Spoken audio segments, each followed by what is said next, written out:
Book 3 in the Get Well series. Lauren Takes a Tumble by Dawn Leslie.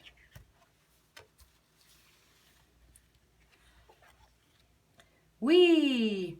Lauren was having lots of fun zooming down the driveway on her new bicycle while her dad worked in his flower garden.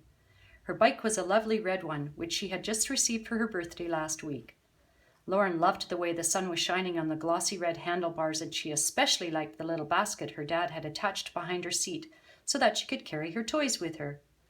As she glanced at the basket to make sure that her favorite doll was still there, the front tire of the bicycle hit a bump, and before she knew it, Lauren had landed in a heap at the side of the driveway. Her dad heard the bicycle bang as it fell, and he ran toward his little girl who was lying on the grass. "Lie still, sweetie," he called. "I'm coming." Lauren lay as still as she could and tried not to cry. Her dad saw that her knees were scraped and her chin was bleeding where it had banged on the hard ground, but it was her left arm that hurt most of all, and when he gently touched the bump that was already growing, huge hot tears spilled out of her eyes and rolled down her cheeks.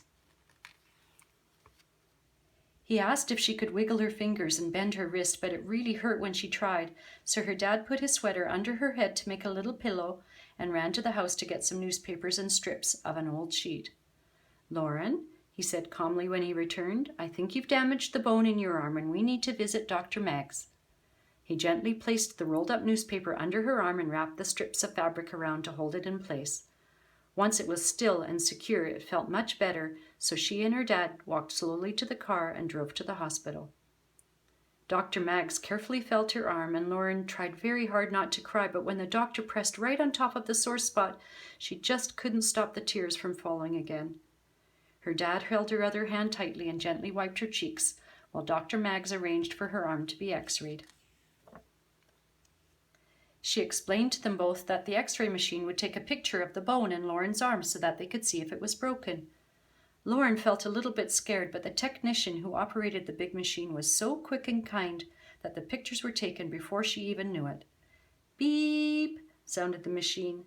"That's the last one," said the technician. "I'll be able to show the x-rays to the doctor in just a few minutes." Sure enough, when Dr. Maggs showed the pictures of Lauren's arms to her and her dad, they could all clearly see where the bone had broken into two pieces. "Okay, Lauren, now I'll need to put a cast on your arm to keep it nice and straight while the bone heals," she said. A nurse brought her some medicine to drink that would help her arm not to hurt so much, and then he gave her a ride in a wheelchair to the casting room. Dr. Maggs was waiting for them there, and she carefully placed a special soft sock on Lauren's arm and covered it with big pieces of wet, gooey bandage. She wrapped the pieces around and around Lauren's arm and then smoothed it all over. "That's it," said Dr. Maggs with a smile. "We're all finished." She explained to Lauren and her dad that the cast would be completely dry in about 10 hours and would become very hard like a stone. She showed them how to check that it was not too tight by watching that her fingers stayed pink and warm, just like those on her other hand. Sure enough, by the next morning, the cast was hard and dry, and best of all, Lauren's arm did not hurt at all.